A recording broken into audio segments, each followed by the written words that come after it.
What happens when a man grows up feeling unseen and then suddenly becomes the most desired person in every room? And why do some men turn success into deeper connection while others fall into an F-boy cycle they just can't escape? Well, in today's episode of 52, we sit down with renowned relationship coach Stefanos Sifandos to unpack one listener's real story. A 37-year-old from Los Angeles, successful, confident, magnetic, yet terrified of intimacy, attracting everyone but connecting with no one. Stuck chasing validation and wondering if the wounds from his childhood, even his relationship with his mother, are still shaping how he loves today. If you've ever questioned why your patterns repeat or what it really takes to break them, this episode is for you. So grab your tea or coffee and let's get into it. Hey, everyone, and welcome back to 52, the podcast where we help you date with clarity, courage, and confidence. I'm Kelly, a tech attorney turned intentional dating and relationship advocate. I'm Rodney Rabbani, a marriage and family therapist, also a dating coach. If you're feeling like dating is overwhelming, confusing, or just straight up exhausting, this episode is for you. Today, we are joined by someone who is redefining what it means to do the inner work, heal past wounds, and show up fully in love. We are so excited to welcome relationship coach Stefanos Sifandos. Stefanos is a relational and spiritual teacher who guides accomplished people into deeper love, unshakable power, and lasting meaning. He helps those who've achieved success in their careers or personal lives create authentic, high quality relationships, heal father and mother wounds, and step into their most magnetic, confident selves. For those of you following Stefanos on Instagram, you already know he combines wisdom, spirituality, and real world experience to help people stop repeating old patterns in love and start attracting relationships that truly reflect who they are. Steph, we are honored to have you here today. Your work truly aligns perfectly with what we're advocating for at 52. How are you today? Where are you joining us from? Joining from Southern California today. Awesome. We're so excited to have you here. Thank you for joining us. Thank you for having me. To our listeners, grab your coffee or your tea because we've got a real life situation from one of our listeners today. Steph and Rodney, are you guys ready to help our listener out? Let's do it. Most certainly. Let's go. All right. So we have a 37-year-old guy from Los Angeles who submitted a question seeking coaching. He shares that when he was younger, he didn't get much attention from girls. Even his own mom was more on the strict side with him rather than nurturing. Now, after years of focusing on his career and becoming successful, his confidence grew. And because of his success and resulting confidence boost, he went from having no game to attracting women easily. Now, the attention he's been getting from girls has become addictive, and he's been making up for lost time, dating girl after girl after girl. But now he finds himself repeating F boy behaviors and avoiding real emotional intimacy. It's hard for him to trust, commit, or feel safe in a relationship, and he's stuck and unsure how to break the cycle. So, the first question on this situation is why do some men adopt F boy behaviors after reaching financial or career success? Rodney, you want to take it? Sure. Wow, this is such a good question. There are a lot of men who desire closeness and intimacy as a young boy or as a young teen or whatever it is. And when they feel abandoned or rejected or not good enough later in life, when they're a bit older and they receive some attention because now they're making money or they look better as a suitor for marriage and they get some attention, I think they still desire that level of intimacy, but deep down subconsciously they have a fear of it. So they fall into these little relationships and get little snippets of intimacy, but they never allow themselves to fully get close to a woman to have a long-term, deeper connection because it's scary. So they get stuck in this loop of wanting it but being afraid of it. So they find like a drug, they find like hits of that drug that give them hits of intimacy, but not fully takes care of that deep desire. And Mm, I think that's what happens with men that turn into what we call today F boys. mhm. Um, yeah. So that's my whole theory on that. Yeah, I can resonate with that as well. And so, I would start with looking at his history and I mean, to answer your question very directly, in the most simplest way from my perspective is the success that he's created for himself, whether it's rapid or over a longer period of time, is him now in empowerment. And so he's moved from disempowerment to empowerment. Mhm, And that change can really stimulate the ego, it can stimulate the self-worth, that can transmute into arrogance, can transmute into a thirst for power, right? mhm, And so the juxtaposition can really create a man now that is hungry for dominance.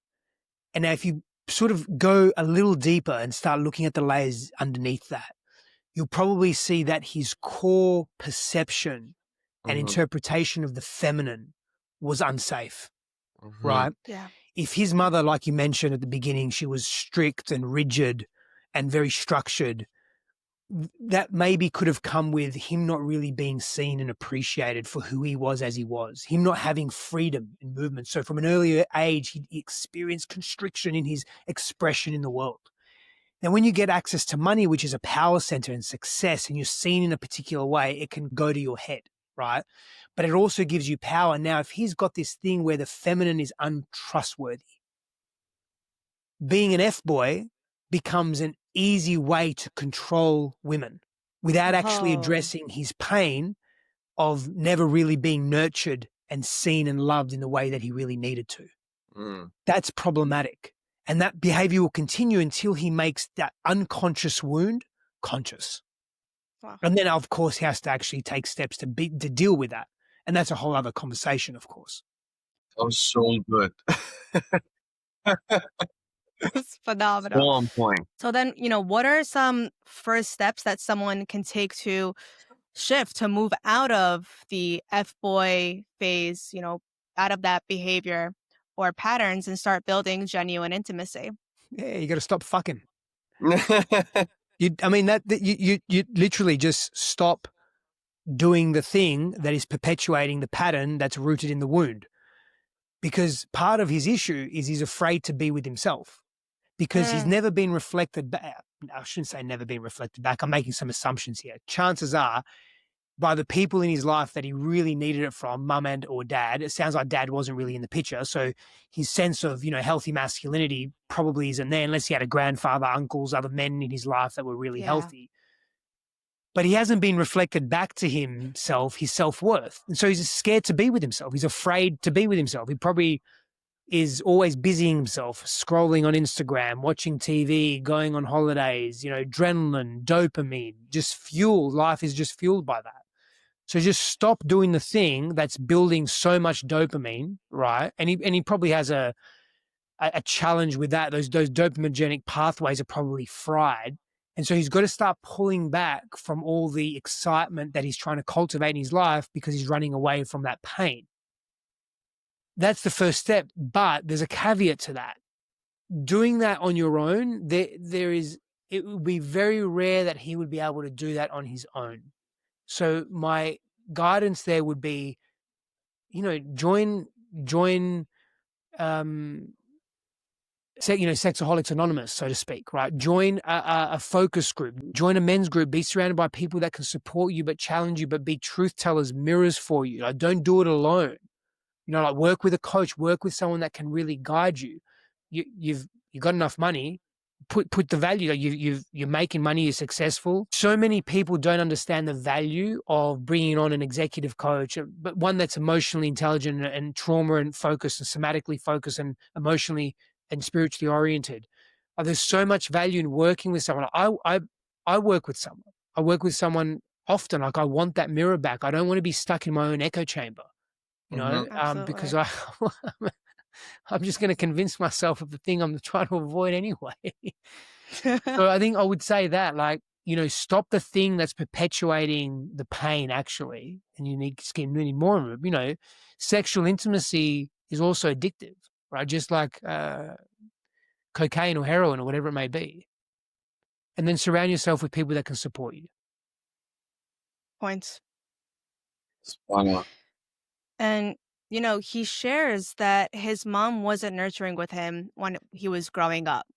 Could his difficulty with being emotionally available and intimate with someone stem from a mother wound? And for our listeners that don't know what a mother wound means, what are father and mother wounds? Rodney, please. Father and mother wounds, I go straight to more of like an attachment issue. Attachment theory is huge right now. Everybody talks about attachment theory, and it's having a insecure attachment with your mom or your dad, meaning at some point there was some event or events that happened for you to mistrust your parents for whatever reason. It could be a trauma, um it could be a number of things. And um most mother and father wounds are a break in that attachment, creating an insecure attachment. Yeah, agreed. And I would also say that, yes, his experience of not experiencing his early childhood experience of not having emotional intimacy and nurturing being in his life most definitely would impact his emotional unavailability and his probably treating other women as just pleasure centers as Okay. opposed to human beings with more substance. We learn that from the feminine, right? It's, to me, and there's a stack of research that supports this, but for me, men and women are different. Mothers and fathers play similar roles, but they also play different roles. They can execute that or they can express that in healthy and or unhealthy ways, right? And if as little children we're not reflected back to us what nurturance and compassion and empathy really means and the prioritization of our needs in healthy ways, that becomes a massive void in our lives. And we bring that void into our adult intimate relationships that replicate and reflect back to us those early childhood experiences that were um, maybe painful, maybe fear-based, maybe just devoid of connection and trust. That's so true. And you explained earlier the importance of working to really heal these wounds and you know becoming more emotionally available when out, whether it's working with a coach or joining a group, support group, whatever it may be. But for our listener here, suppose he doesn't follow that advice and he just tries to do it on his own, whatever it may be. How do old emotional wounds like father and mother wounds influence the way we choose partners and show up in our dating and relationship? In every way possible. Yeah, I totally agree. The imprint that we receive when we're in a hypnagogic state, when we're so impressionable from the world, it shapes our patterns and our behaviors and our habits and our emotional relating strategies and what we deem to be safe and unsafe. And I really love the way Harville Hendricks says this. He says, and I'm maybe paraphrasing a little bit. I don't mean to bastardize the quote, of course, but our adult intimate relationships are reflections of what we did and did not receive, both consciously and unconsciously, from our primary caregivers. That just sums it up for me massively. Wow, And that's a great quote, yeah, actually. love that. And what exercises or practices can help heal past wounds so someone can have more authentic relationships? I think Steph said it really well a question or two ago. It's building trust within yourself because at some point, mom and dad are not mom and dad anymore. You're mom and dad. It's about having those conversations with yourself, creating that security within yourself, being kind to yourself so you can attract that too. You could find that security within you so you could attract that. Yeah, well, I Love love that, that. Rodney. I'm totally on board with that. I'll Love give it. you a real example. So 2 retreats ago, in my men's group, we meet 3 to 4 times every month virtually. There's 6 of us. There's 5 other men in this group. And so we're sitting at the table. We meet every week basically for a couple of hours virtually, and then 2 to 3 times a year we meet in person for a few days, and we just go deep, right? We're there to sharpen each other and support each other. And we were sitting at the table. There's 3 of us. The other 3 were just doing their thing. And one of my friends and one of the members of the group was having a real hard time with something. And what me and my friend were sharing with him was, we were saying, man, you've never been shown how to actually be kind to yourself. Your parents never showed you that. And being in this men's group, like, we are reflecting back to you your brilliance, but we're also calling the best and the better parts of you forward. And you've never had that experience, and so you don't know how to be with yourself in this way. You're very hard on yourself. It's to Rodney's point, right?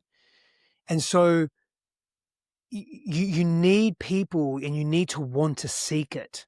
You need people that can reflect back to you who you truly are, and also the skills that were never passed down to you or passed on to you, that you never witnessed in your parents. Like, I witnessed my parents arguing and fighting physically and emotionally and hating each other and saying really nasty things about each other. So my early childhood experiences of intimacy and relationship was, violence and hatred, but consciously I wanted to be in relationship, but I didn't know how to be healthy in a relationship. I had to seek that. And so to that point, like around your question, like, you've got to want it for yourself. And then another thing I would say in terms of a practice is, we are so disconnected. We are disembodied. We're so disconnected from our bodies. So anything that gets you in your body, whether it's walking or exercise or breath practices like yoga nidra, or something a little more intense like holotropic breath work, whatever, again, always proceed with caution, of course, but getting in your body, whether it's through breath work, through movement, through sound. I like that triad: breath, sound, and movement, to begin to become acquainted with what is living in your body that is expressing unconsciously and making it more aware, making it more conscious. They're beautiful, simple practices as well. We're so disconnected, man. We're so intellectual, and there's nothing wrong with that, but I just think it's like, oh, problem hammer, problem hammer, problem hammer, problem hammer, right? And it's not, every problem doesn't need a hammer, because there's not a nail there. And so it's the same, like, we use our mind for everything, and it's not necessarily for everything. Wow, Love it. amazing. To flip the script though, like from the girl's perspective, what are some signs for a girl that a guy has outgrown his F-boy phase, or if he's still in it? And also, I do want to say, some girls can also be, like, have F-girl behaviors as well. It's not just like, just not just guys, but in this case, because of our listener, it's a guy situation. So yeah, so what are some signs for a girl? You can flip it too. Yeah. Okay. If a girl does the work the same way we're talking about a guy, right? It finds that security within themselves, is kind to themselves. They have that self-love and all these things that Steph and I are talking about. They don't need to really look for anything particular. They'll know when a man is showing up authentically with love, compassion, and security, or if it's an F-boy. They'll know. And I think that's what gets women into trouble, that they're so familiar with these old, outdated, primitive wiring of being mean to themselves, giving themselves grief, the lack of intimacy or security. So they subconsciously and sometimes consciously draw that in. But when you do the work, you don't need to really have a list of what to look for. It comes organically. That was awesome. Agreed. Very true. Agreed. I don't know if I could say it differently. I don't know if I could say it better. Just when you do your inner work and you're really committed to knowing yourself and loving yourself, everything else becomes so much clearer. And it doesn't mean that you won't make choices that maybe aren't for you, because maybe you make that choice in that moment from the part of you that wants to be rebellious or is still addicted to pain. But the way that you recover and repair within yourself totally shifts. But to Rodney's point, you just know. but you can easily tell you're not attracting from a trauma bond. You're attracting from a healthy place, like a place of I value myself. I know what my needs are. I know what my worth is, and this is what I am moving into. I'm not going to settle for anything less than that. And you can see very evidently, the way this man talks to people consistently is quite rude.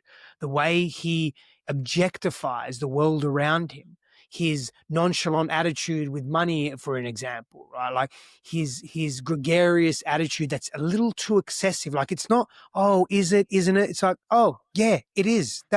And then it's not an isolated incident. The mature individual says, well, that's an isolated incident. Let me see. Is it here? It's here as well. It's there. He doesn't have a relationship with his parents. He speaks really ill about his parents. He doesn't really have any friends. Tells me he doesn't trust his friends. You know what I mean? Like you just know.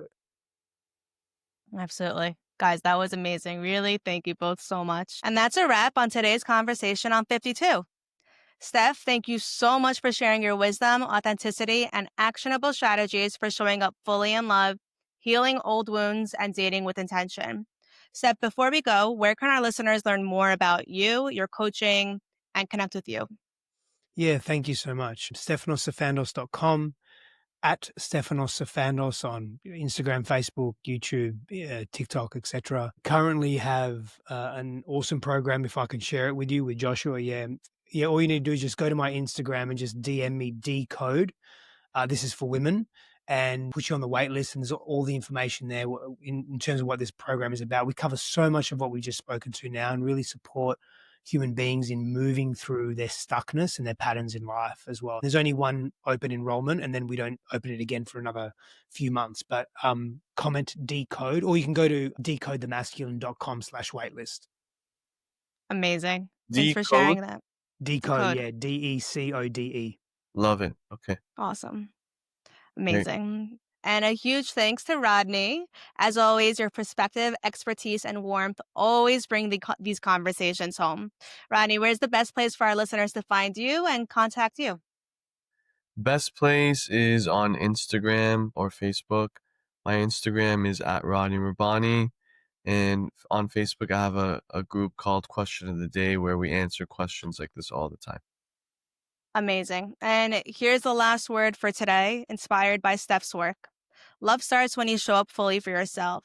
When you heal past wounds, set boundaries, and center your own self-worth, you stop repeating old patterns and start attracting relationships that truly match the version of yourself you've become.